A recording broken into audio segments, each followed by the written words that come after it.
নমস্কার বন্ধুরা, learning in বেঙ্গলিতে তোমাদের সকলকে স্বাগত। আজ আমরা শিখব 2 ও 3 অঙ্কের সংখ্যার বিয়োগ। বিয়োগ কি? বিয়োগ হচ্ছে কোনো বেশি সংখ্যক জিনিস থেকে কম সংখ্যক জিনিসকে বাদ দেওয়া। সেই বাদ দেওয়াটাকে বলা হয় বিয়োগ।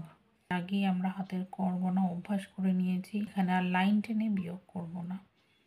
প্রথমে কি দেওয়া আছে দেখো, প্রথম অঙ্কটি দেওয়া আছে 45, 4 10 5, 45 থেকে 3 10 2, 32 বাদ দিতে হবে, বিয়োগ করতে হবে। উপরে আমি একক দশক আগে থেকেই লিখে রেখেছি, তোমাদের আগের দিন বুঝিয়ে দিয়েছি। এটা এককের ঘর এবং এটা দশকের ঘর। এটাকে দশকের ঘর কেন বলা হচ্ছে? কারণ আমরা যখনই 45 বলবো, 45 কীভাবে হয়? 4 10 5।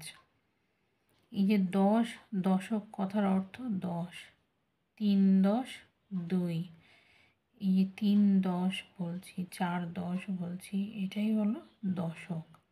তাহলে প্রথম অঙ্কটা শুরু করা যাক। প্রথম অঙ্কটায় কী আছে? উপরে এককের ঘরে 5 এবং নিচে 2। 5 থেকে 2 বাদ দিতে হবে। 5 থেকে 2 বাদ দেওয়ার জন্য আমাকে কি করতে হবে? ছোট সংখ্যা বাদ দিতে হয়। তাই ছোট সংখ্যার পরে আর কত ঘর গেলে আমি বড় সংখ্যায় পৌঁছাবো সেটা আমাকে হাতের কর গুনে দেখতে হবে। 2-এর পর থেকে 3 4 5 এখানে এলাম। এটা কত নম্বর ঘর? আমরা এতদিনে শিখে গেছি এটা 3 নম্বর ঘর। এই যে 1 2 3। তাহলে 5 থেকে 2 বাদ দিলে উত্তর হবে আমার 3।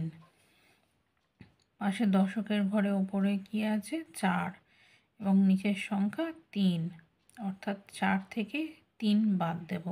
3, 3-এর পরে 4, 1 ঘর। উত্তর হলো আমার 1। পরের অঙ্কটা দেখে নাও। উপরে আছে 7 10 6, 76 এবং নিচের সংখ্যা 5 10 1, 51। 7 10 6 76 এবং 5 10 1 51 বিয়োগ করতে হবে। আমরা সবসময় বলেছি কি, যোগ করো বিয়োগ করো যাই করো সেটা ডান দিক থেকে শুরু করতে হয়। তাহলে ডান দিকে অর্থাৎ এককের ঘর।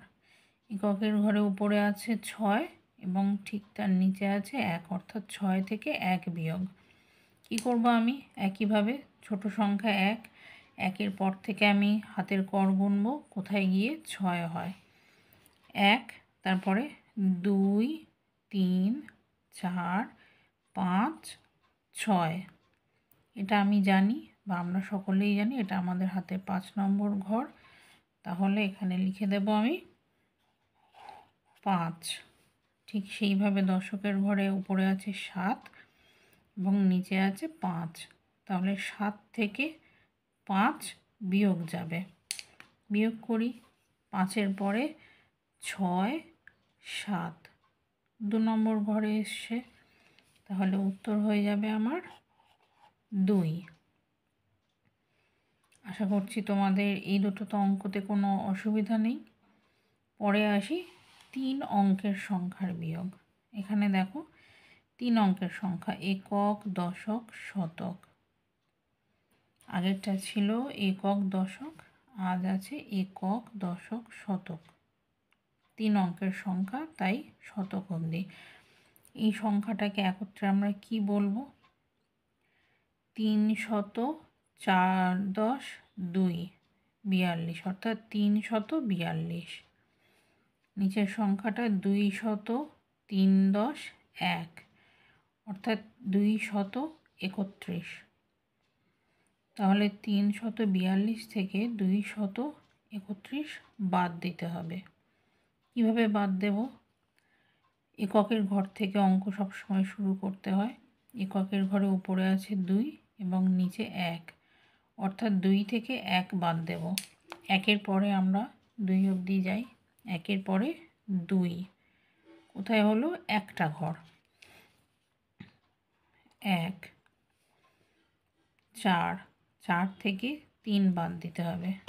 4-এর থেকে 3 বাদ দিতে গেলে কি করতে হবে? 3-এর পরে 4 1 ঘর, 3-এর পরে 4 1 ঘর। সেরকমভাবে 3 থেকে 2 বাদ দেব। কি করব? 2-এর পরে 3 ক ঘর, 2-এর পরে 3 1। এখানে উত্তর হলো 1। তাহলে এটার উত্তর কত হলো? 111 অর্থাৎ 111। তোমাদের একটা কথা বলে রাখি এখানে, যখন দেখছো বিয়োগের ক্ষেত্রে বিশেষ করে উপরের সংখ্যা এবং নিচের সংখ্যা পাশাপাশি মানে কাছাকাছি, এরা পরপর ক্রমিক সংখ্যা, মানে একটার পরেই আর একটা। যেমন বিয়োগ করব 1 কত থেকে? 2 থেকে, অর্থাৎ 1-এর পরেই তো 2 আসে। আমরা যখন 1 থেকে 100 পড়েছি তখন এটা আমরা ভালো করেই পড়েছি, 1 2 3 4 5 6 7 8 9 10। 1-এর পরেই 2। এগুলো এখন আমরা ছোট আছি বা তোমরা ছোট আছো তাই হাতের কর গুনতে হচ্ছে। পরে যখন বড় হবে এগুলোতে আর কর গোনার দরকার পড়বে না, কারণ 2 থেকে 1 মানে 1 ঘর। এটা করতে করতে অভ্যাস হয়ে যাবে। চলো পাশেরটা দেখি। পাশের অঙ্কটা আছে 9 শত 7 10 5 অর্থাৎ 975 এবং নিচে সংখ্যা 8 শত 2 10 3 অর্থাৎ 823। একইভাবে এককের ঘর থেকে বিয়োগ শুরু করব। এককের ঘরে ওপরের সংখ্যা আছে 5 এবং তার নিচে 3 অর্থাৎ 5 থেকে 3 বিয়োগ দেব।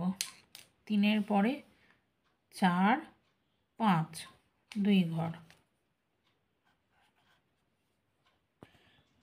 দশকের ঘরে কি আছে? ওপরে 7 এবং নিচে 2। তাহলে 2-এর পর থেকে 7 অবধি যাব। 2-এর পরে 3 4 5 6 7 5 ঘর। এখানে লিখে দেব উত্তরের ঘরে 5। এবার শতকের ঘরে 9 উপরের সংখ্যা এবং নিচের সংখ্যা 8। 8 থেকে 9 ক ঘর? 8 থেকে 9, 8-এর পরেই 9 আসে আমরা জানি, তাহলে 8 এখানে আছে 9 1 ঘর। উত্তর হয়ে গেল শতকের ঘরে 1। তাহলে পুরো সম্পূর্ণ উত্তরটা কি বলবো?